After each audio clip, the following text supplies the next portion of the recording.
Uli. Sige.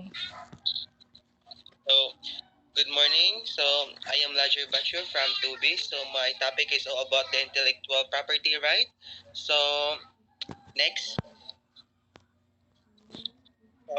So, intellectual property rights, according to the World Intellectual Property Organization, refers to creation of minds such as invention, literary, so artistic works, design, symbols, names, and image used to commerce. An intellectual property right is a right held by a person or a company to have a exclusive right over this. These intellectual properties are protected by the WPO, which is the Intellectual Property Organization.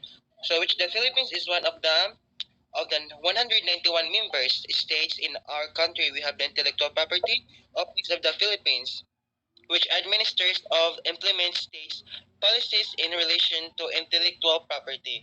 So, intellectual property is one sa mga commerce which is gamit sila bitog mga image bitaw. So, the one good example ani is ang kaning mga kuan like mga logo like sa Samsung, di ba nabuhat sila logo bitaw to para makuha siya para may balaan nga ang kana siya nga product is sa Samsung gid na like sa Cherry Mobile or other. So at some point is nagapon na sila yung mga rights gapon kay para to avoid copyrights or to avoid plagiarism sa ilang mga products. So daga na mga kuan na mga rights bitaw nga dapat ato sila i-avoid like ang isa na dara is ang patent. So these are the protect invention for instance a new technology device or unique process for manufacturing. So mana siya ang patents. So the next one is the second one is the copyright. So protect original works of the authorship like books, music, and art. For example,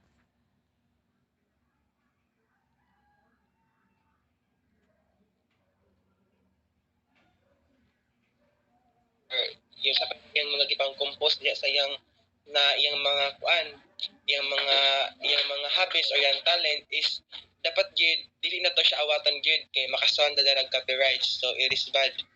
So trademarks. So this protect symbols, names, and slogans that identify goods or services. Think of organization logos like the Apple logo or the Nike swoosh. So trademarks. So example gyapon na siya nga dili gyapon awaton like dili ta magkuan magawa sa mga logo bitaw like sa mga Apple like if ever nga maka-create tag another product is dili ta wala tay right nga magamit og kuan isa ilang logo as long nasa ilang kuan nasa ilang kung gikuan ta nila sa tawag gi-allow ta nila nga mag-use sa ilang logo if ever natin partnership nila. So trademarks mo ni trademarks. So ang secret is this protect confidential business information such as secret recipe o the proprietary manufacturing process. So sabota mo na kasya tanan siya. So the last one is in the industrial design, protect the visual design of object. This could include the unique design of a car or a piece of furniture. So next. So according to the World Intellectual Property Organization, refers to the creation of the mind such as invention, literary, artistic works, design, symbols, names, and image used to commerce. In intellectual property right is the right held by a person or company have exclusive rights over this. Intellectual properties are protected by the WIPO. WIPO. So, yes, I was ang gistra ginina. So, these are the rights sa mga author nga kuan nga maprotektahan nila ilang mga product or ma-avoid nila ang kuan bitaw ang mga plagiarism or copyright sa mga product. So next.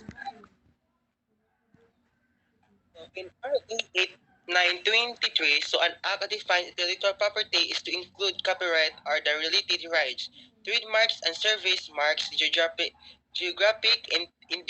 indicators, industrial design, patents, layout, design, topographies of integrated circuits, and protecting undisclosed information in the education setting. Copyright and related rights are the ones applicable. So muna siya ang kuan ang ilang kaso like nasa sa kuan RA. So copyright so refers to the legal right given to the owner of the original works or intellectual property. These works are original intellectual creation in literary, artistic, domain protective from the moment of their creation, which include the following books like The lecture, sermons, addresses, dissertation, preparation of oral delivery, whether or not reduction writing or material form. So the second one is the work of drawing, painting, architect, sculpture, engraving, or the other works or models that design for the work of art, geographic, or the topography and architecture of or science. Next. So, drawings are plastic works of scientific or technical characters. The photographic works, including the works produced by a process of analogous to photography, lantern slides, so audiovisual works and cinematographic work and work produced by a process analogous to cinematography or any process for making audiovisual recording, pictorial illustration and advertisements, computer and program and other literary scholar, the scholar is a scholar taste, scientific and artistic works. Next. So copyright infringement is the user's work without permission where the copyright holder has the exclusive right to produce, distribute, display, or perform the protected work or to make derivative derivative work. Proper citation should be used when including them in our output. So next, so there are the kanang guidelines on the online use of copyrighted materials by Malanido, Lotter, and Russell in 2012. So the first one is contrary to popular opinion. All material on the internet is copyrighted unless stated otherwise. It is copyrighted even in it does not Ay, isa lang display a dahil kajut copyright lang. symbol. Je. Ang ako ito na screen record kay ato PPT. Wala ang Filipino. Sayo. Ang kuan, ang tingo. Oh. Okay ah. Ay, pero, ay, sa kajut lang. Ma-edit. Okay, proceed dahil. The second one is an email is an original word fixed in a tangible medium of expression that is covered by copyright. Hence, it is recommended that you should not forward any email without permission in consideration of both Copyright and Privacy Act. So next, so the third one is downloading an article from a newspaper website, making copies and distributing them to your students prior to a class discussion on the topic that is permissible following the current photocopying guidelines, which permits making multiple copies for classroom use. The exception would be individually by line copyrighted articles or articles from a source specifically designed for an educational market where such articles cannot copied legally for class distribution by adapted from Wicker 2003. So number 4, you cannot post students' essay, poems, or other works on the school website unless you have permission of the students and their parents, guardians. So the last one is educators should treat copyrighted materials from the internet the same way they do print formats. The best guideline is to always obtain permission when it does ask. So, next we have the copyright infringement versus plagiarism. So, plagiarism and copyright are related ideas. So, these two are different. So, plagiarism, according to plagiarism.org, is an act of fraud. So, it involves both stealing someone else's work and lying about it. Afterward, plagiarism or further elaborates the following as plagiarism. So first one is turning in someone else's work as your own. So imong gikawat ang trabaho sa uban nga dili mo, so gikuan nimo nga ako ang naghimo ani.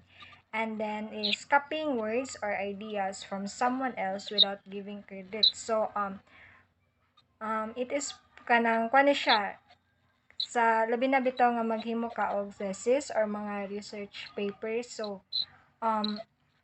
kanang murag rampant or relevant ni siya kay kanang mostly gid sa mga students, no, so kanang uban nga magkopyahon lang niya, so without paraphrasing the word or kanang kawaton bitaw nila nga ay ilang awaton, and then wala nila gi-cite or wala sila citation to give credit to that author. And then next we have failing to put a quotation in quotation marks.